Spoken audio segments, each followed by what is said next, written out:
Hey, what is going on, ladies and gentlemen? My name is Rage, and we are back today just with a quick overview video here in regards to my power core supply because I've been getting this asked quite a bit actually in regards to how I've accumulated. Obviously, if you guys have been following my channel here, and sorry, don't mind me, I'm just trying to get my challenges in. If you guys have been following my channel, you'll know that I'm free to play. You'll know that I haven't spent any money, no strike passes, no battle passes, nothing. But I've been accumulating quite a bit of power cores. Even just the campaign energy as well, because I've been in horde mode. But to be honest, I'll be making a separate video on that actually. I do believe that the end of hoarding is likely near. But having said that, guys, in my honest opinion, I still think power cores are probably going to be one of the most important resources to have in the game, especially given how expensive they are, but also the way that they can give us that a little bit of ability to adapt to certain situations or events, right? So I'm just going to start kind of going through real quickly here how I accumulate my power cores. First, you need to understand where you can get these from in the game, and then following that is when you can actually hoard and save, right? So if you guys have been doing your daily objectives here, naturally just when you log in and do and follow everything across the board, you'll see that in these different daily quests and whatnot, you're gonna get power cores here. So a challenge accepted, I just finished that one, that gives you 10. And there's a bunch here. If I just quickly scroll through, I think I already accepted a few. When you do all the daily objectives, it gives you another 25 there. But I think I mathed this out before, guys. And in the total daily objectives, you should be getting roughly 50 a day. When you're doing all your objectives, then on a monthly perspective, that's close to 1,500 power cores per month, right? There's 50 times 30, roughly 1,500. So just something to be mindful of there.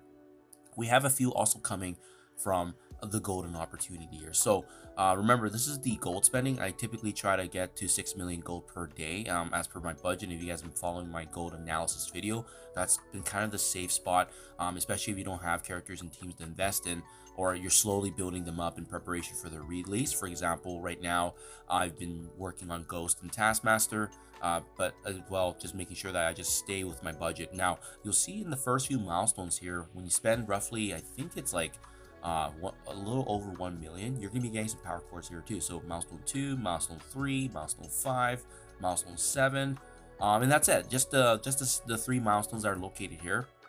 That's gonna give you roughly 50 per day as well, and that's going to once again be very similar to the daily objectives, which is another 1,500 per month. The math matters, guys, because all of this does compound. We have the Save the World one right here. This one does unfortunately refresh only every 2 days, but you can see here, depending on how much campaign energy you spend, right?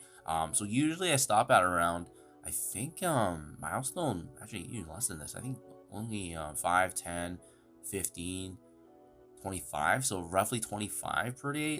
Sorry, I guess when you divide that up, it's gonna be 12 and a half per day because of the fact that this milestone refreshes every 2 days, sorry. So that's gonna be roughly 500-ish per month if you're doing the math there. So that right there, guys, that's like 3,500 power cores per month right there. But that is not the largest component of power cores, and you guys have known this for quite some time. This is why I focus so much on my arena battles, is that I'm already getting 500 per day because I'm staying in the top 10.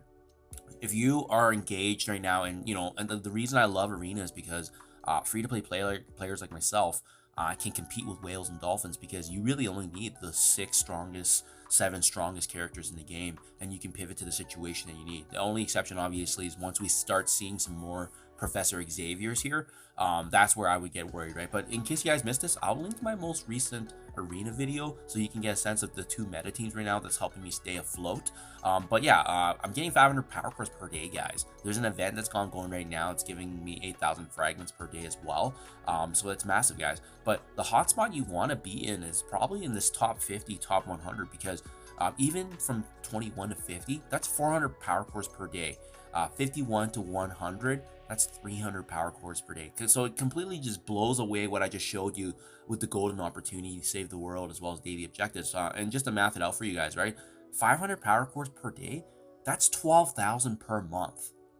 So yes, if you're thinking about it now logically, wait a minute, Rage, you have 62,000 power cores. Does that mean you have been saving for over 4 to 5 months? Yes, that's the reality of it, guys. I've been saving for over 4 to 5 months. If you guys actually go through and click any of my videos from February, January, November, December, I've already been stockpiling it. The only time I've used power cores, ladies and gentlemen, is when they're in a team that I absolutely need to build because it's required for a game mode, right? So, and this has been really nice for sure, is that they've extended these character orbs now that you can use power cores, right? So obviously the most recent being Victoria Hander, but this sits in here for almost a month, guys. We have Vigilante here still. So before we had the pressure to use power cores, but now that we know that we're, waiting for the free-to-play events for these respective characters, like we even have Star Jammers from the release before here. So that's what I mean. We have this flexibility now that we don't need to use the power cores, and that actually gives us even more justification to save. But yeah, the only teams I've been using power cores to open is I've showed this on my channel as well, guys. The last arena team was Annihilators. I used my power cores actually to unlock Vigilante because they were required for the Fallen Dimensions Omega event. And I am waiting right now because I want to see what other events look like for the Thunderbolts, because it seems like they've completely refurbished a lot of their events, right? As you can see from the command center. So yeah, guys, what I just gave you, those numbers, that's roughly 15,000 per month that I'm earning right now. But that's not to say that that's the only way that you can get power cores, because there has been additional things being added now as of late.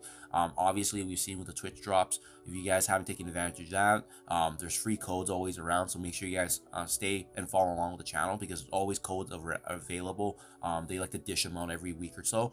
But more importantly too, guys, this new Harbinger command center, they've added power cores here now on a daily perspective. So you can see right here, boom, spending campaign energy, spending gold. That's 90 right there that we didn't have before, guys. 90 per day.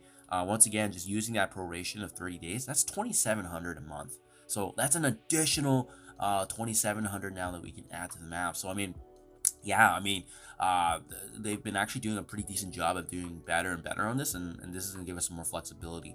For those of you that are wondering, though, on the unlocks from the videos I've done anyways, it seems like the average for a character release, if you're trying to use just purely power cores, it has been close to like 9 to 10,000 power cores per character.